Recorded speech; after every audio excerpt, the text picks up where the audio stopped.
आज नई चैप्टर शुरू करेंगे 6 क्लास के लिए। बीजगणित का चैप्टर रहेगा, जो पहला चैप्टर है बीजगणित। बीजगणित से स्टार्ट करेंगे। उसमें पहला क्वेश्चन है बीजगणित मैंने सुगम गणित से उठाया एक क्वेश्चन। तो आप पहले सुगम गणित का क्वेश्चन जितने है 6 क्लास का उसको कंप्लीट करेंगे। उसके बाद एनसीईआरटी पैटर्न पे जो बीटीबीसी का बुक होता है उसको क्लियर करेंगे। स्टूडेंट फ्रेंड्स का बुक को क्लियर करेंगे, सारे बुक क्लियर करेंगे बारी बारी से। तो हम देख लेते हैं क्या है पहला क्वेश्चन। पहला क्वेश्चन है कि आपके पास 4 रोटी है, फिर आपने x रोटी पकाया, तो आपके पास कितनी रोटी होगी। सिंपल सा क्वेश्चन है। पहले से मेरे पास 4 रोटी है, ठीक है। 4 रोटी पहले से था, x रोटी पक गया, तो कितने रोटी पक गया। जैसे कहने का मतलब है कि पहले हम बोलते हैं बच्चों को, आपके पास 4 चॉकलेट है, एक चॉकलेट पापा ने दे दिया, तो कितने हो गए 5। तो क्या करते हैं हम लोग, तो जो जैसे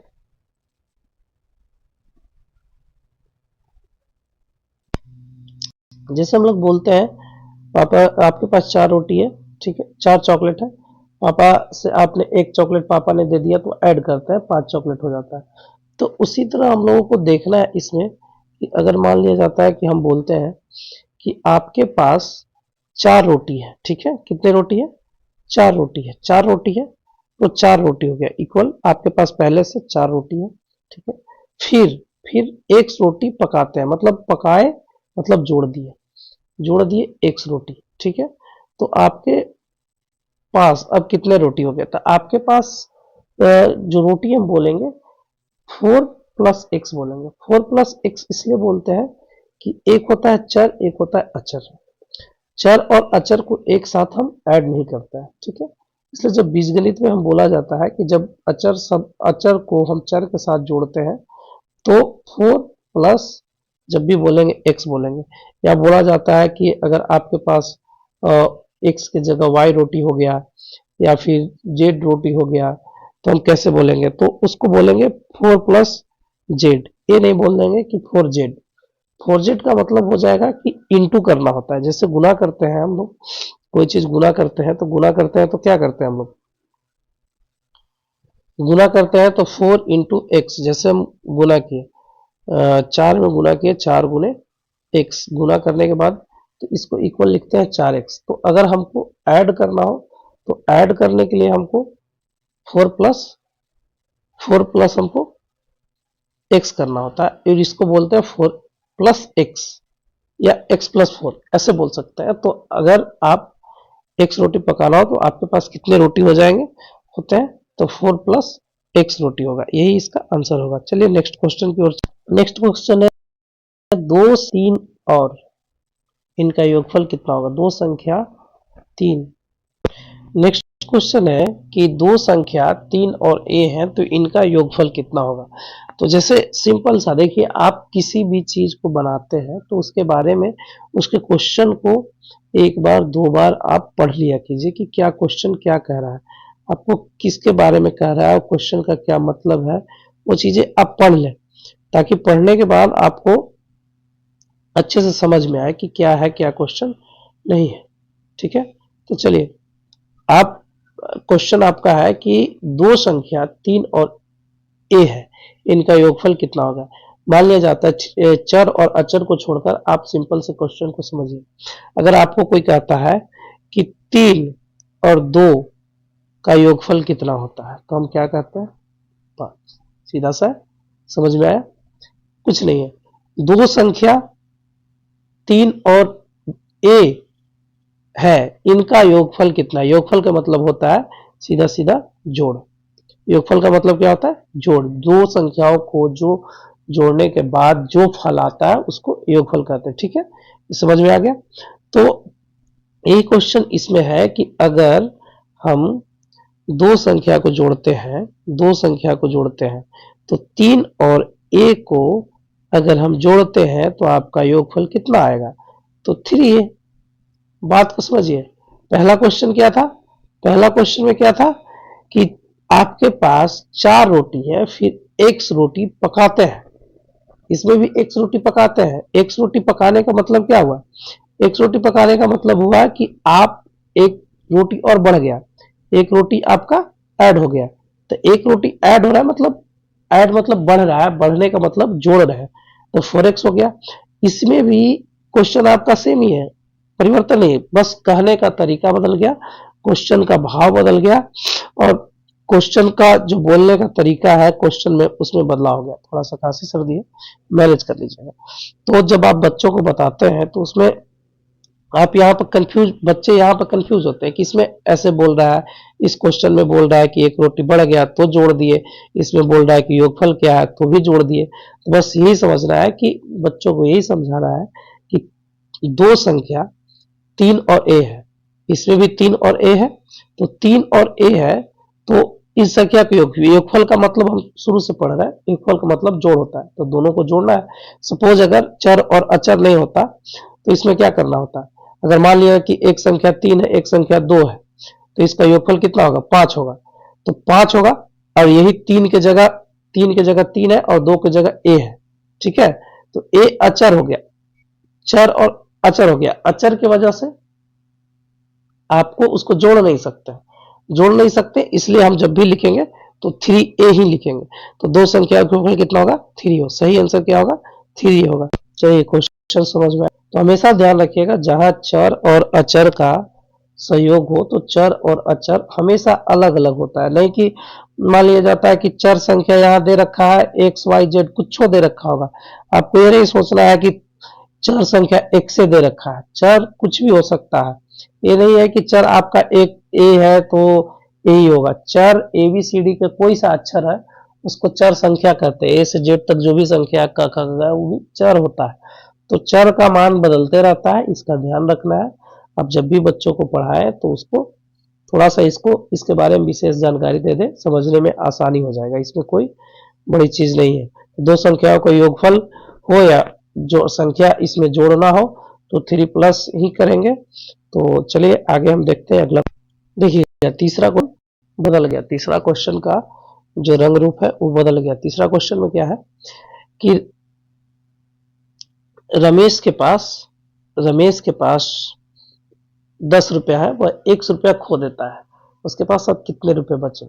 रमेश के पास कितना रुपया है, 10 रुपया, ठीक है, वह y रुपया खो देता है, कितना रुपया खो देता है, y रुपया। मान लिया जाता है कि आपके भाई के पास 5 रुपया है, ठीक है, आप उसमें से 2 रुपया खो दिए, कितना खो दिए, 5 रुपया है आपके पास, या आपके भाई के पास 5 रुपया है, अब आपका भाई 2 रुपया खो दिया, ठीक है, 5 रुपया है, आपका भाई 2 रुपया खो दिया। जब 2 रुपया खो दिया तो कितना बच गया, 3 रुपया, आप बोलते हैं 3 रुपया बच गया, ठीक है, आपने बोला कि 3 रुपया बच गया, तो जब आपने बोला कि 3 रुपया बच गया तो 3 रुपया क्या किया, इसमें से घटा दिए, घटाया तभी तो 3 आ गया, क्या कर दिए, घटा दिए। तो यही चीज इसमें कह रहा है कि आपको खो गया, जैसे आपको कोई देता है तो जुट जाता है, अगर आपको किसी ने पैसा दिया, आपके पिताजी पैसा दिए, ठीक है, तो वो जुट जाएगा। अगर पैसा निकल रहा है मतलब पैसा आप किसी को दे दिए तो माइनस हो जाएगा, हमेशा ध्यान रखना, पैसा आपके पास आए तो प्लस, और पैसा आप किसी को दे तो माइनस हो जाएगा। तो यही बात यहाँ पे कह रहा है, इसमें कोई डिफरेंस नहीं है, इसमें बस इतना ही है कि रमेश ने 10 रुपया, रमेश के पास 10 रुपया है, वह 1 रुपया खो दिया। रमेश के पास कितने रुपया है, 10 रुपया है, तो रमेश के पास 10 रुपया था और 1 रुपया वो y रुपया खो दिया, ठीक है, 10 रुपया था, y रुपया खो दिया, तो 10 माइनस वाई, 10 माइनस वाई। अगर आपको कहता है कि ये कहता है कि रमेश के पास 10 रुपया है और y रुपया और हो गया, y रुपया उसको मिल गया, तो 10 प्लस y कर देते हैं। ये जो है चर संख्या, ये जो y है चर, यहाँ पे जो है y, यहाँ पे कुछ भी हो सकता है, x हो सकता है, a हो सकता है, b हो सकता है, c हो सकता है, क हो सकता है, ख हो सकता है, इसी को समझना है। चर और अचर कभी एक साथ जोड़ नहीं सकते हैं, ये नहीं है कि चर को हम जोड़ दिए अचर के साथ, अचर को जोड़ दिए चर के साथ, जब भी होगा तो अलग अलग होगा। तो जब भी अगर क्वेश्चन पढ़ते हैं, क्वेश्चन बोलता है तो क्वेश्चन को पढ़े, क्वेश्चन के पढ़ने के बाद पता चल जाएगा। रमेश के पास 10 रुपया था, वाई रुपया मिल गया तो 10 वाई हो गया। अब यही अगर यहाँ पे कह रहा है कि 10 वाई रुपया खो दिया, तो वाई रुपया खोने के बाद यहाँ माइनस हो जाएगा। ठीक है, तो हम जब भी इसका आंसर आएगा तो यही बोलेंगे 10 माइनस वाई। ठीक है, ये नहीं बोल देंगे वाई माइनस 10, गलत हो जाएगा। 10 रुपया में से खो रहा है ना वाई रुपया, तो 10 माइनस वाई। चलिए नेक्स्ट क्वेश्चन। एक बांस की लंबाई मीटर है, एक बांस की लंबाई x मीटर है। कहाँ गया जी?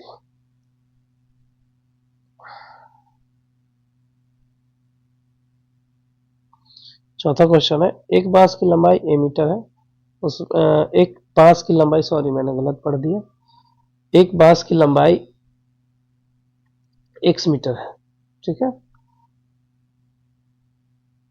उससे a मीटर काट लिया जाता है। जब मान लीजिए कि ये बांस है, ठीक है, इतना बड़ा बांस है, ठीक है, इसमें से पूरा लंबाई जो है x मीटर है, यहां से यहां तक, यहाँ जो लंबा है एक खड़ा है, इसका लंबाई है जो x मीटर है, उसमें से a मीटर काट लिया। ये बांस पूरा है, इसमें से हम काट लिए, इतना काट लिए। ठीक है, पहले था इतना, और इसमें से हम इतना काट लिए, तो हमें कितना बच गया? घट गया ना। तो जब घट गया तो हम कौन सी करेंगे? सीधे सीधे लिखेंगे x माइनस ए। कौन सी घटा? x में से कौन सी घट गया? a, तो x माइनस ए। मेरा बांस की लंबाई कितना था? मेरा बांस की लंबाई था इतना, ठीक है, इसमें से हम इतना घटा दिए, तो ये बच गया। ये पूरा है मेरा x पूरा, जिसे हम बोलते हैं ना कि 5 मीटर है। मैं मान लो कि सपोज करो कि मान लो कि मेरा 5 मीटर है, 5 मीटर है, ठीक है, और ओकरा में से 2 मीटर घटा दिए, कट गया मतलब घट गया, तो घटा दिए, तो वही कह रहा है कि पूरा बांस की लंबाई है x मीटर, ठीक है, ओकरा में से माइनस माइनस कर कट गया, काट दिए, तो काट दिए तो इसको हम काट दिए तो a मीटर कट गया, तो ये पूरा था x, इसमें से बच गया, तो इतना बच गया। अब यहां समझने वाली बात क्या है? समझने वाली बात यह है, अभी तो हम पहले बोले थे कि चर के साथ चर घटता है और अचर के साथ अचर घटता है। इसमें एक बात और समझने वाली है, चर का जो वैल्यू है, आप जब भी इसको एक चीज नोट कर लीजिएगा, समझा लीजिएगा कि चर का जो वैल्यू है वो अलग अलग होता है। चर का वैल्यू अलग अलग होता है, x का वैल्यू अलग है, a का मान है तो a का वैल्यू अलग है। जब भी हम चर को दूसरे चर से घटाएंगे, जब भी दूसरे चर को एक चर से दूसरे चर को घटाएंगे, जैसे मान लिया जाता है कि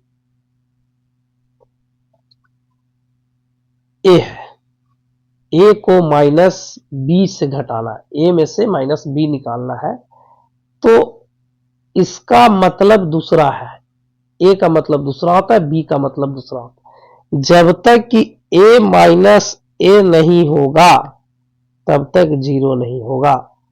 अगर a माइनस b है तो इसका कोई घटाव नहीं है, ये ऐसे ही रहेगा। ठीक है, उसी तरह एक बांस की लंबाई x मीटर है, इसमें से हमको a मीटर काट देना, मतलब घट गया, तो x माइनस a हो जाएगा, इसमें से नहीं घटेगा। ये नहीं कि हम घटा के लिख देंगे, जिसे 5 माइनस 3 घटा के लिखते हैं 2, तो इस तरह से कोई घटा के इसमें नहीं लिखना है, इसका ध्यान रखिएगा। अगर यही रहेगा 2 रहता, लिखा हुआ रहता कि बांस की लंबाई 2x मीटर है, उसमें से x मीटर हम काट दिए, x मीटर काट दिए, तब घट के हो जाता x। क्या गो 2 है, x क्या है 2 गो, एगो x घट गया, एगो x घटा ना, ये देखिए ये घट गया, एगो x घट गया, तो बचा कितना? एगो x बच गया, तब लिखते। लेकिन अगर ऐसा रहा आपको कि दोनों चर अलग अलग हो, तो उसमें आपको कुछ नहीं छेड़छाड़ करना है, वैसे ही लिख देना है X minus A, X minus B, Y minus A, Y minus B, इसका ध्यान रखना है। ठीक है, ये कि आप लिख दीजिएगा, बदल दीजिएगा, वैल्यू बदल जाएगा वैसे, इसलिए आप जब भी लिखिएगा एक्स माइनस ए है तो एक्स माइनस ए लिखिएगा, y माइनस बी है तो y माइनस बी हो जाएगा। ठीक है, इसका ध्यान रखिएगा। चलिए अब नेक्स्ट क्वेश्चन कि संख्या a और 6 का योग, एक योग के एक तिहाई को लिखें। सबसे पहले तो क्या कर रहा है, क्वेश्चन पढ़िए, क्वेश्चन को समझिए, क्वेश्चन समझिए, क्वेश्चन भारी नहीं है, क्वेश्चन कोई भी क्वेश्चन भारी नहीं होता, जितना बार पढ़िएगा आपको समझ में। संख्या a और 6 के योग के एक तिहाई को लिखें। एक तिहाई का मतलब क्या होता है? दो बात इसमें है, क्वेश्चन में दो चीजें दे रखा है। पहला चीज है कि a और 6 के योग लिखना है। ठीक है, मतलब योग मतलब योगफल, ये हो गया पहला क्वेश्चन। ठीक है, दूसरा क्वेश्चन है आपका इसमें कि क्वेश्चन एक ही है, मतलब दो बातें इसमें है कहने का मतलब। एक तो पहला हो गया आपका कि a और 6 दोनों का योग कह रहा है। ठीक है, तो हम योग कर दें। उसके बाद कह रहा है योग के एक तिहाई को लिखें। कितना तिहाई? एक तिहाई। अगर हम आधा बोलते हैं, किसी चीज को बोलते हैं कि इसका आधा लिखें, हम क्या बोलते हैं? 4 के आधा लिखो, 4 के आधा लिखो। तो 4 के आधा क्या लिखते हैं? 4 के आधा लिखो तो 4/2, आधा कर देते हैं, भाग देते हैं, 2 होता है। वैसे कहते हैं कि 4 के तीसरा भाग लिखो तो 4/3 करते हैं, एक तिहाई। तो इसका योग जो है उसका एक तिहाई लिखना है, मतलब 1/3 भाग लिखना है। इसका जो तीसरा भाग होता है 1/3 भाग, वो लिखना है। एक तिहाई मतलब 1/3 भाग हो गया, तो योग के 1/3 भाग। तो हम लोग क्या करेंगे कि योग हो गया a+6 और उसका तीसरा भाग बटे 3, तो a+6/3, ये हो गया इसका आंसर। चलिए नेक्स्ट क्वेश्चन की ओर हम लोग चलते हैं।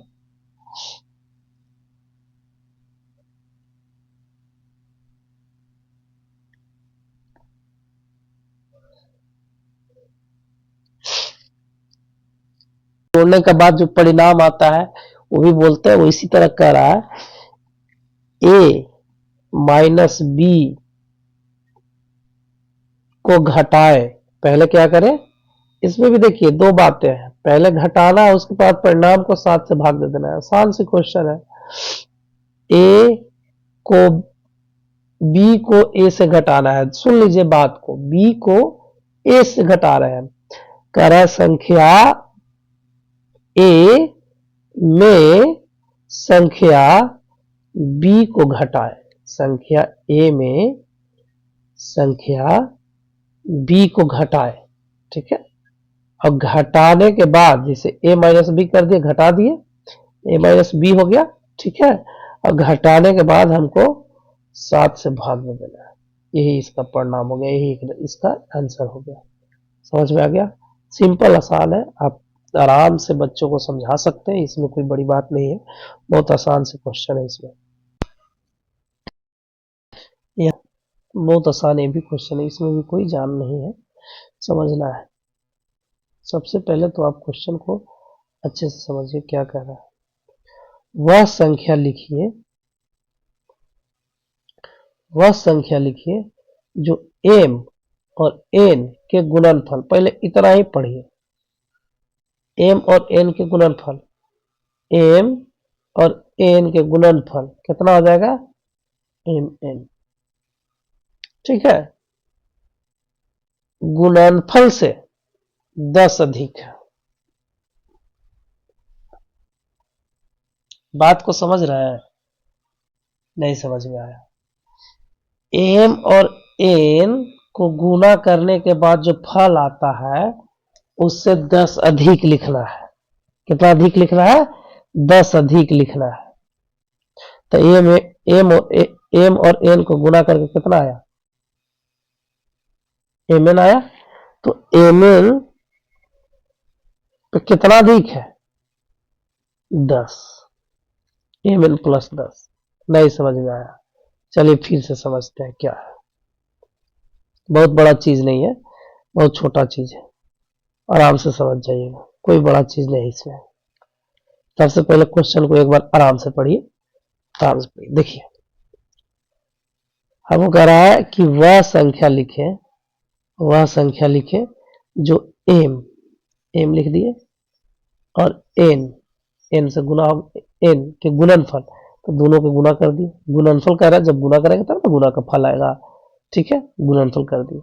अब गुना करके हमको क्या आया? एम एन गुना किए। अब जोड़ तो है नहीं कि एम प्लस एन रखें। गुणनफल जब होता है तब जब दो चर को गुना करते हैं तो उसको एम एन हम लिखते हैं। ठीक है, एम एन हम लिखते हैं। तो गुना करने के बाद हमको क्या आ गया? गुना करने के बाद हमको आ गया एम एन।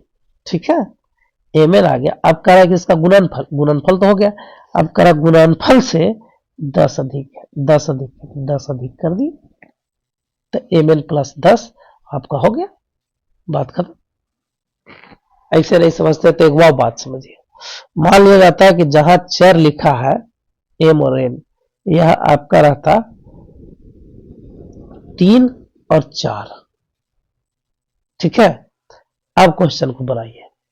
क्वेश्चन बनाइए, वह संख्या लिखे जो 3 और 4 के गुणनफल से 10 अधिक है। तो वह संख्या 3 और 4 के गुणनफल से 10 अधिक है। 3 चौके 12 प्लस 10 अधिक है, कुछ हुआ 22। तो हम भी तो वही किए जी, हम कुछ किए, ये तो किए। देखिए हम भी दूसरा चीज थोड़ी किए हैं। एम एन गुना करके आ गया, यही 12 और 10 जोड़ दिए। तो इसमें चर है तो चर को हम लोग लिख नहीं सकते हैं, तो चर को इसी छोड़ दिए। और अचर है तो अचर गुना होता है, तो गुना करके 12 आ गया। समझने वाली बात है, इसमें तो कोई है नहीं। छोटा बच्चा भी समझ सकता है, बच्चों को आराम से समझा सकता है, कोई दिक्कत नहीं इसमें। तो आज के लिए इतना ही क्वेश्चन है। कुछ क्वेश्चन और बच रहा है जो हम इसको कल की वीडियो में कवर कर लेंगे। आज के लिए काफी है। धन्यवाद, थैंक यू, जय हिंद, जय भारत। अगर पसंद आया हो तो आप चैनल को सब्सक्राइब कीजिए, लाइक कीजिए, शेयर कीजिए, और अधिक से अधिक जिनको सीखना हो उनके लिए ये वीडियो है। तो चैनल को सब्सक्राइब करें, लाइक करें। जय हिंद, जय भारत।